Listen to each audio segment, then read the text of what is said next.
Hello everyone, welcome to the 8085 microprocessor lecture series. This is lecture number 16. In the previous lecture we saw some instructions which were related to memory, data transfer instructions, as well as some arithmetic logic instructions related to memory. Today we will be doing some programs based on those instructions, but before going to that we will review some data transfer instructions which involve memory. The first one is move m comma r or r comma m. Now this is actually an indirect addressing mode of data transfer. Why it is indirect mode? Because when we write, like suppose if we write move, if I write move m comma b, so this instruction says that transfer the data from register B to memory location. Now here memory locations is not directly provided. We have to see the contents of HL, and then whatever HL contains that memory location, the data of B will be transferred. So therefore this is a indirect addressing mode. So whenever we want to point some memory location, this one is generally preferred. Whenever we want to transfer data from memory to register to memory, we will use this particular that is HL pair, because it is quite flexible in the sense that we can transfer the contents of any register to this M memory location, and from memory location to any of the register, so this is quite flexible. Now next, so whenever we want to transfer the data from register to memory or memory to register, we generally use this one is more preferred. This indirect addressing mode is more preferred. Now second is LDAX and STAX.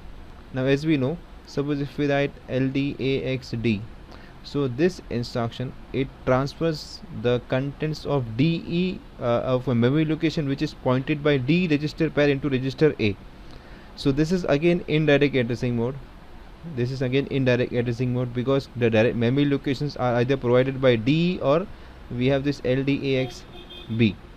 So we are not provided the memory location directly, but they are indirectly provided. So when we want to use any memory related option, this is given the second preference, because the data, this memory location can only be accessed through register A. So DE and BC, this memory pointers, they can only be accessed through register A and not any other register, while HL we can use M, where any register can access that particular memory location. This is given the first preference whenever we are doing any memory pointer. Then the third one, LDA STA. So this is called as a direct addressing mode, because when we are writing the instruction LDA, like suppose 8040, so it directly gives us the memory location. We don't need to see any register contents, so it directly says transfer the contents of 8040 to register A. So this LDA STA is direct addressing mode, because we are directly given the address of that particular memory location, from where we have to transfer data to either A or from A to that particular location. But the thing is, it can only be directly accessed through A and not from any other register. Now we will see how to write some simple programs in which these instructions are involved. So we have a simple program like here given. 10 bytes of data are stored in memory location starting from 8040 to 8049. WAP means write a program to transfer the data bytes to memory location starting from 8050 to 8059. So we have 10 bytes from 8040 to 8049, and we have to transfer this data bytes to 8050 to 8059 such that the contents of 8040 gets transferred to 8050, then 8041 to 51, 52 to 53, and so on up to 8049 to 8059. So we have to write a program. First we will see, we will just draw a flow chart and see what steps will be involved. So let us see the flow chart first, what steps we have to take. Now this is we start with we have to write the start first instruction, the start one, this one. Then we have to initialize the very first step, as we have seen in previous lectures. Initialization is very important. So first we initialize, because we have two pointers. One is the source pointer from where we have to take the data, and there is a destination pointer where we have to put the data, store the data. So take the data from source and put it on the destination pointer. Then because there are 10 bytes involved, so we need to initialize the counter. So we need to initialize that counter. Then the step is get data from the source, then transfer the data to the destination. This is the operation involved. Now because the first data is already transferred, we need to increment the source pointer, we need to increment the destination pointer, we need to decrement the counter. Then here we check, is the counter 0? Okay, so here if I've just forgotten to write this, if it is no, if the counter is not 0, then we go up to repeat, and if the counter is 0 means all the bytes have been transferred. So if the answer is no, then we come up, get the data from the source again, transfer the data, increment source, increment destination, and these steps are repeated until the counter becomes 0. So this is the flow chart. Okay, you can pause the video and copy the flow chart. Okay, this is the flow chart. Now let us see how to write this. Okay, so let us write that things here only, here itself. The very first thing is initialize the source pointer. So we need to initialize the source pointer, so I write this instruction LXI H 8040. So we have to take the data from 8040 and we have to put it at LXI D. Let us take DE pointer 8050. Now because initialize counter, so we need to initialize the counter. So let us take register C. Now this is 0A. Now why 0A? Because this 8085 whatever data is of hexadecimal nature, so after 9, 10 will not come, but 0A will have 0A after that, so therefore this is 10, 0A means 10. The next step involved is, first we have to get the data from the source.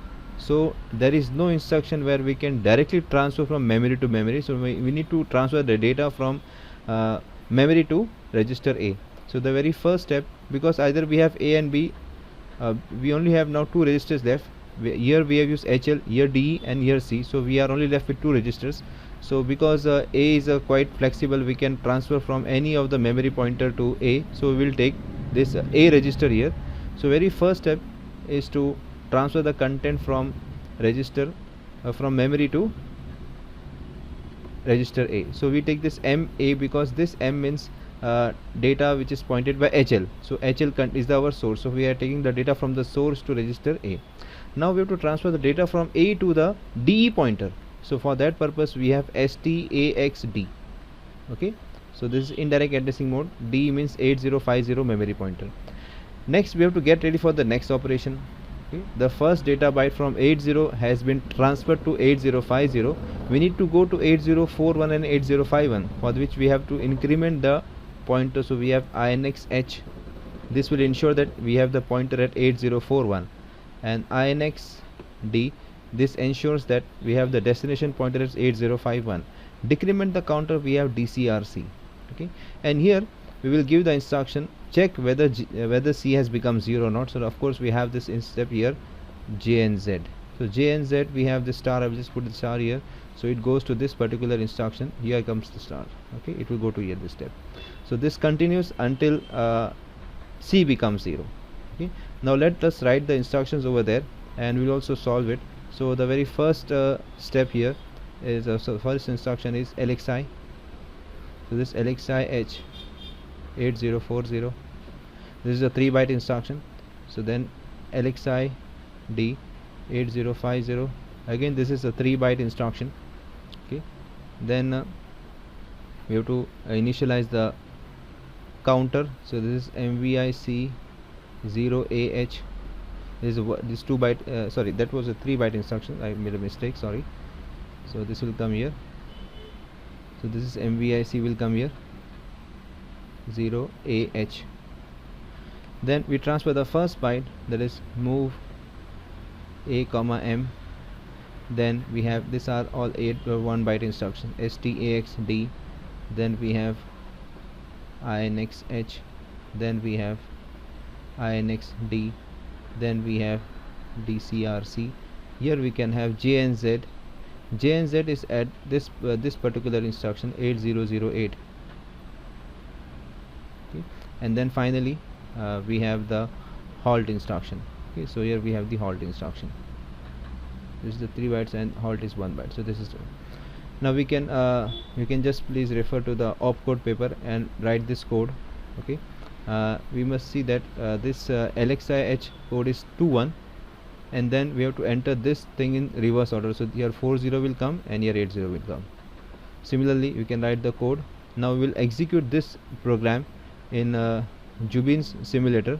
Okay, so I will just open the Jubin simulator and show you how to execute the code. Okay, you can also execute the code in any of the mobile app also. Okay, I will show the steps how to execute the code. Now before executing the code, I will just write the hex code of all the mnemonics. So here LXI to an arrow return. Now these are the hex codes. Okay, so you can note out the hex codes. Now we will run this program on the simulator. Let us start that Jubin simulator. So this is Jubin simulator. I will directly open it. Okay, so we'll go in the view. Okay, in view we'll go to this 8085 microprocessor trainer kit, and we'll get this particular kit. This is what we get. This is the kit. Okay, you can also do this practical on the mobile app, but I will show how to do this. So first of all, reset, then set, then at 8000. Now as we have seen this, we have to enter this code at a particular, this you can see at the background, at 8000.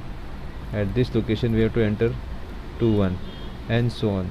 Okay, so I will just put INR, and here the first is 21, so 21, then INR, then it is 40. Okay, then INR, then 80.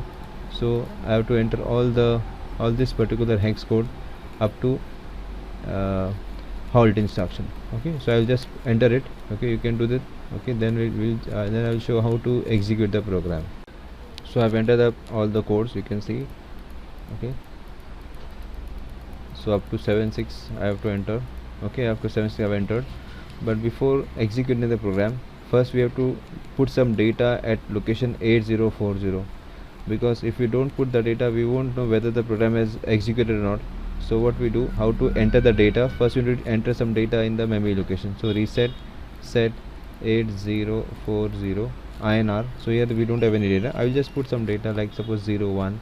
Okay, then here 02, then 03, 04, 05, 06, then 07, 08, 09, and then 10.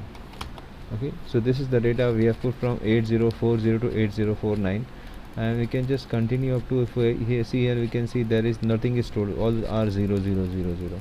So after executing the program, the data which was stored from 8040 to 8049 will appear at this 8050 to 8059. Now since we have not executed the program, it is 000. Now let us execute the program. So we go to reset. Okay, reset, then go, so 8000, then execute. Now the program has been executed. Now in this case, how to check the result? We reset, okay, and set and check 8050. Okay, we just check 8050. So from here we should get 1 2 3 4 and so on. Yes, we are getting 1 2 3 4 5 6 7 8 9 and 1 0. So this is what we have executed the program, and we have also checked the result. So this is how we check the result. Even in mobile app we have to do the same thing, same steps. Next we do some more instructions, that is logic instructions. We have already done some logic instructions. Now here we have some different logic instructions. So these instructions are called as rotate instruction. Now with respect to 8085 microprocessor, we have 4 rotate instructions, 2 with respect to right and 2 with respect to left. Here we can see these are the 2 instructions which are with respect to rotate right. So these are 2 instructions, RAR, RRC, and there are 2 rotate instructions with respect to left, rotate left instruction. So these are the RAL, RR, RLC. All the 4 instructions are 1 byte instruction, and they operate only on the register A, that is the accumulator. So first is RAR. The full form of RAR is rotate accumulator right through carry. Then RRC is rotate accumulator right, and RAL full form is rotate accumulator left through carry, and RLC is rotate accumulator left. Now there is some little bit confusion here.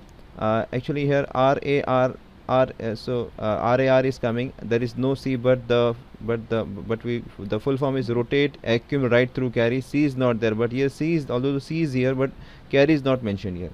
So there's a little bit confusion, but you must take care while you're using these instructions. So RRC is rotate equal right, and RAR is rotate equal right through carry. Now let us understand the working of these instructions with respect to some examples. Okay, we'll see some examples based on this. So suppose we have some data stored in register A initially. So suppose A contains 5 and let us assume carry is already set. So 5 is I will write in binary 0 1 0 1 is 5 and another 5 0 1 0 1, and carry is suppose let us assume carry is reset. Okay, suppose carry is reset, so I will make this as 0. Okay, so this is what we have initially. Okay, so initially what data we have, I will just write it here. So A is 5 and carry is reset. Now what happens with RAR? Let us see what is RAR. So RAR full form is rotate equal right through carry. Now in this case, as we know that this bit, this one, the rightmost is the D0 bit. This is D1, this is D2, this is D3, this is D4, D5, D6 and D7. These are the bits. Okay, so with respect to rotate right, what happens? This D7 bit, it shifts to D6, and D6 shifts to D5, D5 to D4, D4 to D3, D3 to D2 to D2, and D2 D1, D1 D0, and D0 it shifts to carry, and carry it shifts to D0. This is what we have. Okay, so after this instruction, okay, what we will have is, I will just have marked here in this. You can see this is what happens with respect to A. So this carry, the carry gets transferred here. So we get, okay, I will just use red marker. So this becomes 1. Okay, because this one gets transferred here, and this 0 of carry gets shifted here, and here this is 0 1 0 1 0 1, and we get 0 here.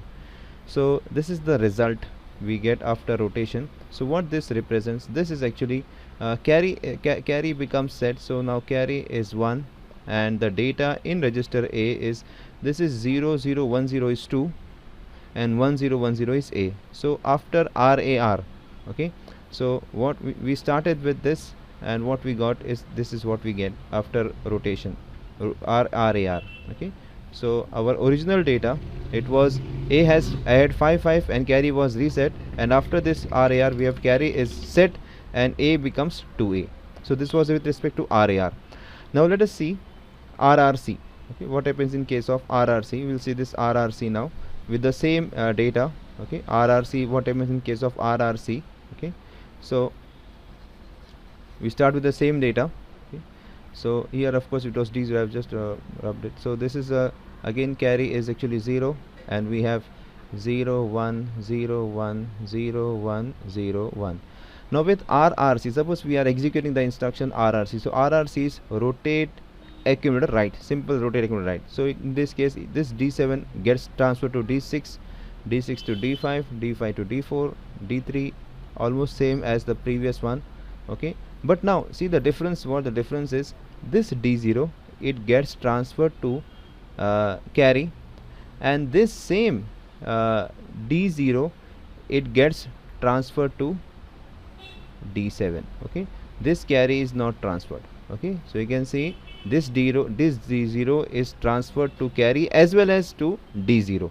Okay, so what after RRC, what data we will get is now just red marker. So this becomes 1. Okay, this is 1, and of course this also becomes 1. So this is 1 0 1 0 1 0. Okay, and of course 1 0. Okay, so here what the change we see is with respect to the previous one. So here A will now contain, okay, this carry is of course set, and now A will become, this is A. So A becomes AA. Okay, so after this RRC we get carry is set and A becomes AA. In the previous case it was 2A, now here it becomes AA. So our previous data, A was 5 carry was reset. With RRC this is what we get. So this is how this particular instruction works. Now let us see the other two, that is RLC and RAL. Okay, we'll just see what happens with that particular instruction. So we'll take the same thing here. Okay, same data here. So carry is, of course, sorry, we'll just take this one, a red marker. So this carry is reset, and we have here 0 1 0 1 0 1 0 1. As previously we know, this is D0. Okay, this is D0, this is D1, this is D2, D3, D4, D5, D6 and D7. Okay, so in case of left shift, of course, what happens in left shift is that this particular D0, it gets transferred to D1, D1 gets transferred to D2, D2 to D3, D3 to D4, okay, D4 to D5, D5 to D6, D6 to D7. Of course, we are now doing RAL. So RAL means rotate accumulator left through carry. So in this case, this particular D7, it gets transferred to carry, and carry gets transferred to D0. Okay, so what output we get after RAL is we get, of course, this becomes 0 here. Okay, this 0 gets transferred here. Okay, and this 0 comes here. So this is 1 0 1 0 1 0 and 1.